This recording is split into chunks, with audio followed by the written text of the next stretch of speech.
Hey weirdos, welcome back. Good morning, good afternoon, good evening. How are you guys doing today? I am doing outstanding.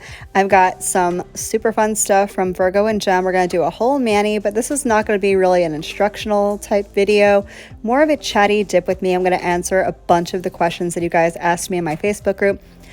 Quick reminder, if you have not yet entered my 25K giveaway, I'm going to leave the video for it down in the box. Hop over there. You don't have to watch the whole thing if you don't want to, but definitely enter the giveaway. I'm going to be announcing the winners in my next video, so on Monday. Anyway, I'm going to get into all these gorgeous colors. I'm going to leave info for Virgo and Gem down in the box for you as well. Let's get into some of the questions you guys asked me on Facebook. The first question I'm going to answer is something I know I've mentioned before, but I know I have a ton of new subbies. Hi, new subbies. Welcome to the family. That question is, why did I start doing my nails? Just so you guys know, if you are new, I am not a nail tech. I am not a nail professional. I'm not a nail anything. I'm just a DIYer. And I started doing my nails, and here's why. So I decided 4 years ago that I wanted to go back to school. I never finished college when I was, however old I was, 18, 19, whatever. So I wanted to go back to school. And I started going to college. Now, mind you, I had dropped out of college when I was 18. I lasted one semester. It was a train wreck. Story for another day, I guess. But so I dropped out when I was a teenager, went back. And when I went back, I'm 39 now. So I guess I was 35 when I went back to college. And everything was fine for the first semester. And then second semester, I received notice that I was no longer eligible for financial aid because I never completed my program from when I was 18, 19 years old. So I was like, well, crap. Now I got to pay for college out of pocket because I really did not want to stop. I wanted to make sure I finished what I had started. I'm a lot older and maybe a little wiser than I was back then. And I knew what I wanted. So I did not want to quit school again. I wanted to keep going. So that meant I had to cut corners and stop doing some of the things that I had been doing that cost money. And number one on that list was nails. I had been going to a salon to get my nails done for what feels like forever. I believe I started when I was 15, so it was a long time. So I stopped going to the salon, stopped getting my nails done. That lasted maybe a couple of weeks, and then I'm like, I have to figure out what to do on my nails because it was literally driving me crazy. So I started doing some research, looking around on the internet and stuff, and I found dip powder. And I said, that looks easy. I'm sure I can do that. Little did I know how much was actually involved in dipping. All I knew was that there was a base, a top coat, and some powder. So my brilliant self went out to buy some dip stuff. I went to Ulta, I think, and I got a red carpet dip kit. And I couldn't figure out the glue. I didn't know it was glue at the time. And it glued itself shut. And I'm like, well, what am I going to do now? And I had nail polish base. So I'm like, I bet you I can use nail polish base for this. It didn't work. And that was like my first experience with dipping. I don't know how I went from there to here in the span of like 3 years. But I got here and not with nail polish base. That does not work. For anyone listening who is considering trying it, huge fail. Don't even try it. So I started doing my nails with dip powder, and it was a lot of trial and error, figuring out, how everything works. And I'm a research junkie. If I don't know something, I go and look it up. And I did. I looked up the chemicals, what each product does, learned how they work together. And that helped me figure out how to do it and have it look okay. And that's why I'm here teaching you guys about what I've learned along my journey. Now, speaking of college, another question that I got was, how do I manage everything else on top of going back to school, and do I feel like it was worth it? And I love your question. Thank you so much for asking this, and thank you for your sweet words. I love you too. I don't know. Honestly, I went through so much stuff while going through college, like on a personal level, emotional level, in my relationship with my kids. There was so much that happened during the 4 years I was in college. And I think that I mean, maybe it's a defense mechanism for me, but I kind of threw myself into it. I just buried myself in my schoolwork and said, you know what? I'm going to get straight A's. I'm going to get straight A's because I have to. It was like the stability of my life for a good while, at least until I found YouTube. And I honestly couldn't tell you. I don't know how I got through it. It all seems like a blur now that it's all over. I did just graduate this past May last month with my bachelor's in human services and behavioral science. So do I think it's worth it? Absolutely. Absolutely. I don't care how old you are. It's never too late to go back to school if it's something that you want to do. And I can tell you, I have such a huge sense of accomplishment. It's something I never thought I would ever be able to do, just because I had dropped out when I was a kid, and then I had children pretty early. I had my first child, my son, when I was 22. And I never thought it was something I would do. And then I had an opportunity to do so. And it was kind of like a now or never situation. And I did it. And so far, I mean, it's still early. I would have been graduated for a month, but I have zero regrets. I feel so proud of myself for accomplishing what I thought was the impossible. So is it worth it? Absolutely. And I would support anyone considering going back to school 100%. Even if you never do anything with your degree, having that sense of pride and accomplishment and having something that's so difficult, because it's not easy. It's not, especially the AA. I call that degree the how bad do you want it degree, because I feel like it's absolute and pure torture. Torture. I was taking classes that had nothing to do with my major whatsoever, like bio and bio 2. You have to take a science, obviously, with your bachelor's of science program, especially in my program, human services. And I was like, how is this relevant? Why am I ever going to need to know the genus and species of a shark when it comes to my degree? But that's why it's the how bad do you want it degree. Make sure you want it that bad. And then my bachelor's program, I felt was very much a breeze because it was all classes pertaining to my major and my interest. So if you can get through your associates, I think it's smooth sailing for the rest of your college career. And I'm so glad you asked that question. And I'm so glad I have a chance to answer it on my platform. Absolutely, 110%. If you want to go back to school, go back to school. I'm going to put a very short pause on the Q&A to let you know, yes, that is a clear glow dip powder. I would best advise use it over your dips and not under your dips. I did not find the glow to come from within so much, but I did put it on top, and you'll see the glow result at the end of the video. Anyway, on to the next question. Okay, so this is funny because it totally intertwines with what I was just talking about. What would I have told my younger self knowing what I know now? Don't drop out of college. That's number one. Number two would probably be, wow, there's a lot that I would tell my younger self. I don't even know if we have time. This could turn into a therapy session, like real quick. I guess the most important thing I would tell my younger self is nobody else really matters. I think when I was younger, especially in my late teens and early 20s, I was so concerned about what everyone else thought and how everyone else felt. And I was a chronic people pleaser. And I kind of still am a little bit, but for different reasons. I at that point, cared so highly about everyone else's opinion of me specifically. And I feel like I didn't really know who I was because of it. I was so concerned with being who I thought everyone else needed / wanted me to be. And now I have grown into myself, especially over the last few years. I've really done a whole self-discovery thing recently, and I feel much more confident. And I think with that confidence comes the ability to make people happy without having to make people happy, without them dictating what they need to make them happy. Like just existing and my presence and being myself is enough. And I think it's so important, especially for women, to hear that, is that you're enough. There is nothing that you need to do for any person in particular. There's not. You're enough. Just be yourself, be happy with yourself. And that's the other thing. And I find myself telling my daughters this, that no one is going to make you happy. Nobody. If you can't be happy alone by yourself, no one will ever make you happy. No one will ever fill that.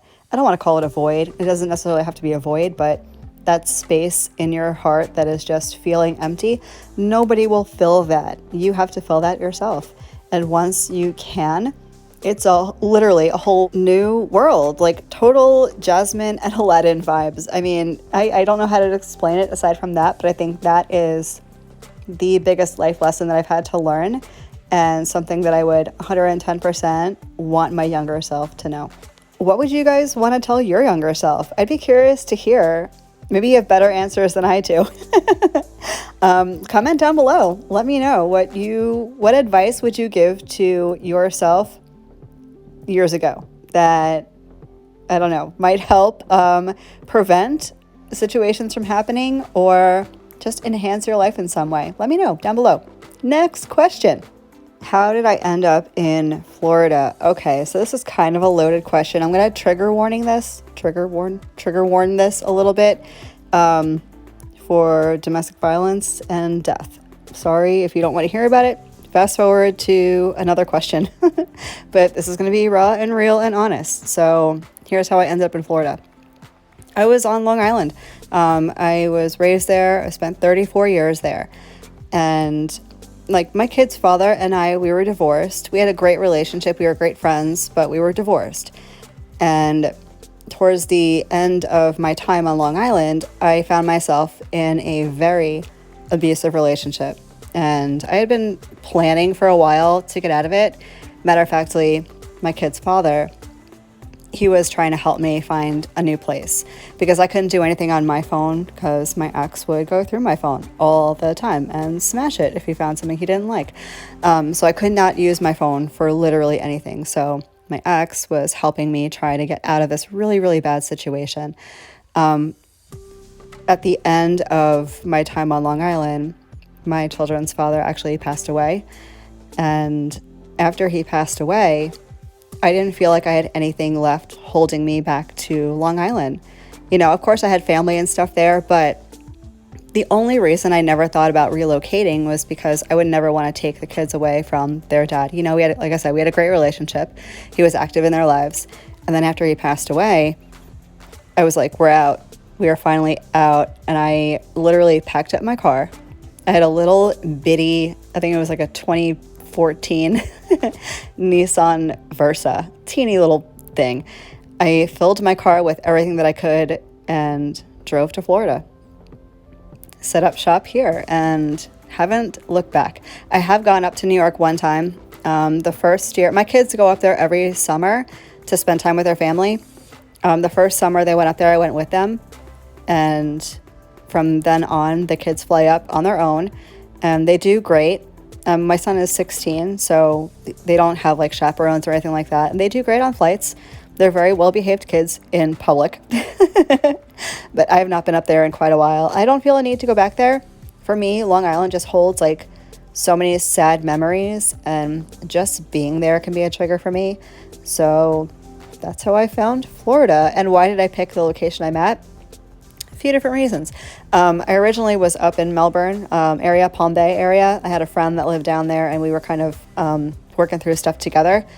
And then I started thinking about colleges because I really wanted to go back to school. And I found IRSC, which was in the area I'm at now. And it was a great school, had great reviews. It was relatively inexpensive. And I eventually wound up qualifying for Pell Grants my third and fourth year, which was awesome. Free college? Heck yeah, I'm in. So that's how I wound up where I am. Sorry for the heavy content, but you guys asked and I wanted to answer. On a lighter note, how about some of my favorites that you guys wanted to know about? All right, where to start? My favorite ice cream really depends on my mood. I can go anywhere between mint chocolate chip cookie dough. Sometimes I'm in the mood for like plain old vanilla. I'm more of a milkshake girl though, to be honest. Like I don't have the patience to sit and eat ice cream. Let me just drink it quick. So ice cream depends on my mood. My favorite day of the week. I like every day of the week. It is my general mentality that as long as I am waking up in the morning, and I have my kids and my cats and you guys. It's a good day. So I like all days of the week. My favorite movie, this one makes sense because I ask everyone that joins my Facebook group what their favorite movie is, so I'll tell you mine, although I have a bunch. I like classics. You guys are gonna laugh. And by classics, I mean So I Married an Axe Murderer or Clueless. Like, I love older movies like that.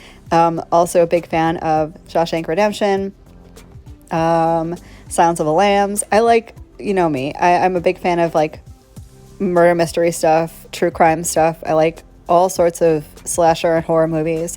I love the paranormal stuff. Matter of factly, I just saw The Conjuring, the new Conjuring movie that just came out. The Devil Made Me Do It. Didn't care for it, if I'm being honest. It wasn't what I would think of when you think of the Conjuring movies. I was slightly disappointed, but those are the kind of movies I'm into. Favorite foods? I love tacos. I love pizza. I love junk. Although I love a good salad, and by salad I mean a little bit of lettuce covered with Caesar dressing, Parmesan cheese, and croutons. Love me a good Caesar salad. Also really love barbecue stuff. Big fan of cornbread and barbecue chicken and sausage and brisket and ribs and all that messy, yummy goodness. Favorite color? I'm a big fan of black, even though I know technically it's not a color, it's a shade. Potato, potato. Blacks, blues, like turquoise is probably one of my favorite colors. Navy blue. Not a big fan of like pink and stuff like that. You know me, I'm not like the girly girl. Any of the darker colors. The darker, the better. I don't know why. It's because it's the color of my soul. It's what I keep saying. So I do like the darker colors. Favorite travel spot? I haven't traveled a whole lot yet. And I say yet because I have many, many plans, which will lead me to our next question here in a little bit. But some of my favorite travel locations. I went to Puerto Rico, absolutely loved it. One of my all-time favorite spots. I've been to 2 spots in Mexico. I went to like Cancun area, and then I went to Cabo. Cabo was probably hands down my favorite vacation ever. It was so beautiful, and the place that I stayed at was super, super luxury, just like butler service and the best food I've ever eaten in my entire life. Like, Mexico kind of ruined me a little bit with food. I know some of you guys, I've had conversations with a bunch of you about Cabo, so I know that you share my passion for it, and I can't wait to go back. Honestly, would love to go back. I've never been to Europe, but I've been to a bunch of places in the Caribbean. I've been to the Dominican Republic. I've been to Jamaica. I think that's it. Big bunch, right? Yeah, I think that's it. I've never really traveled in the States so much. I've never been to I lie. I've been to California once, but I was 3. Doesn't really count. I would love to go to California, to the Napa Valley specifically, because I do love my wine. I would love to go to Alaska at some point, which will lead me to my next question.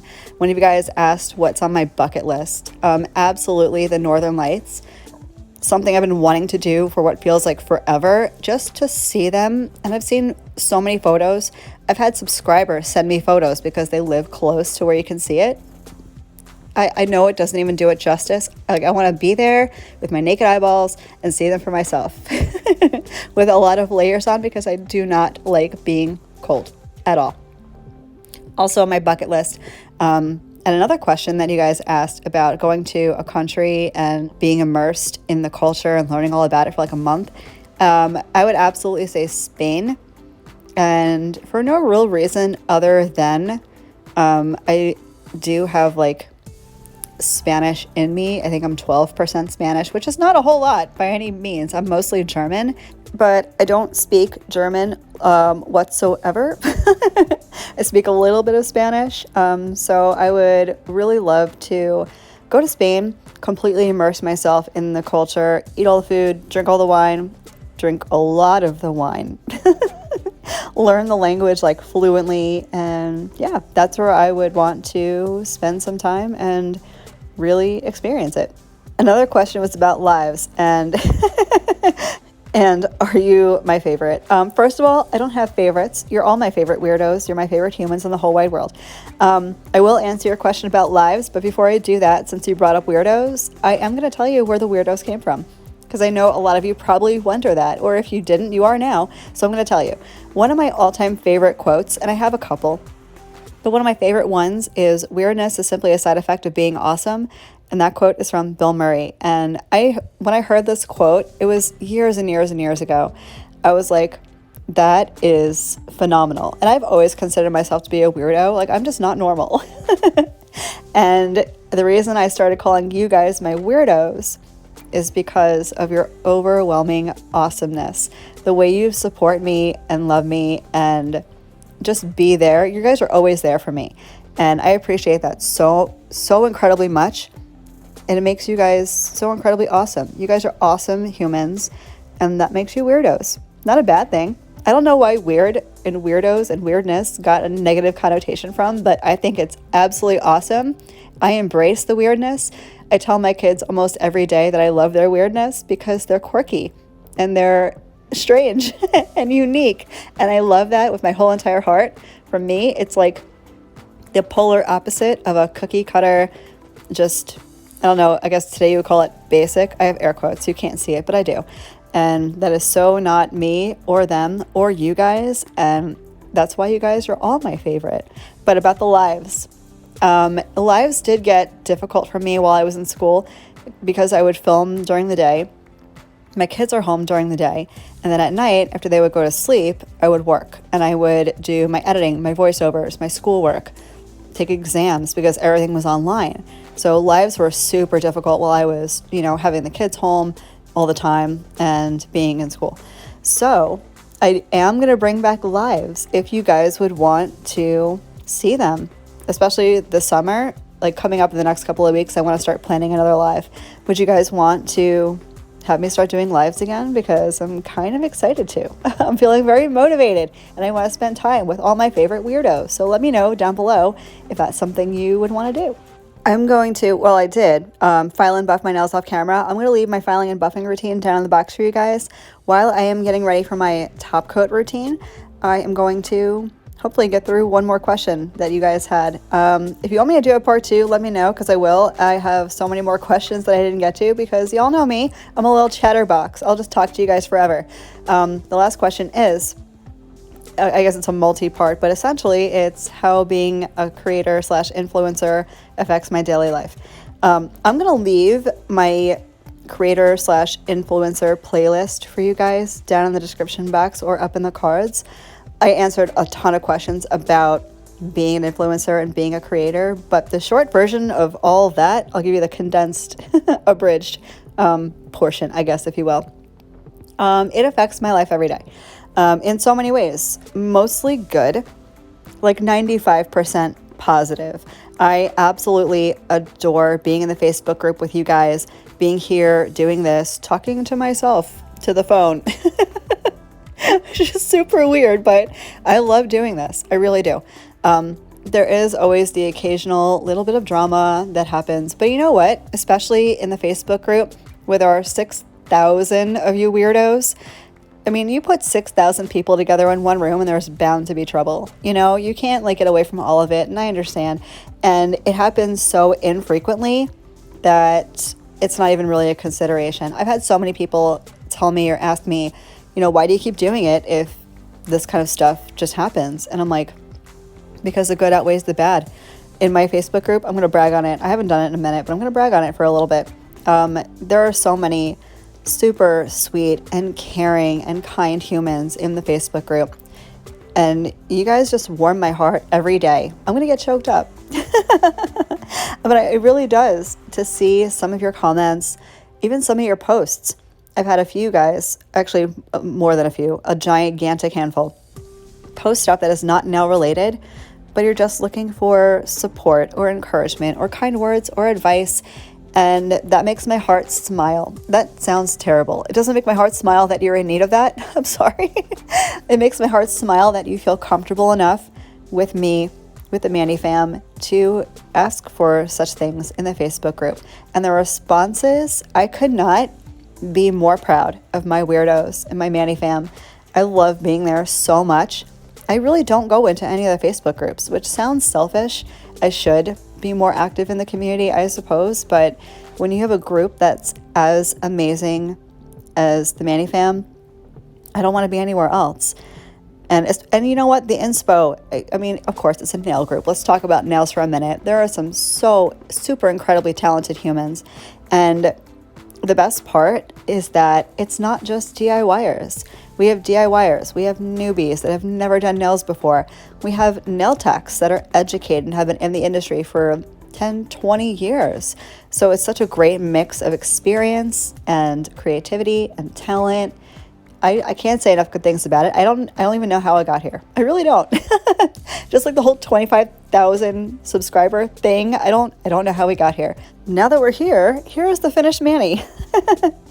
So I let that dry. This is the shine. Virgo and Gem's top coat is outstanding. I have zero bad things to say about any of these products. I'm going to go in with my Candi Skincare Cuticle Oil per usual. And in just a second, you're going to see the in the dark glow of this Manny, and it gave me a total like something between tie-dye and like stone marble. Wait till you guys see it. I'm gonna leave all the products that I used down in the description box for you guys. I'm also gonna leave an actual talk through of the marble Manny in case you want an instructional type video. If you didn't see what I was doing exactly, which I know I was yapping and didn't tell you anything. So here is the glow. Thank you guys so much for being here. Thank you so much for sticking it out with me if you made it to the end. I hope you have a wonderful rest of your day, and I'll catch you guys in the next one. Love you, bye.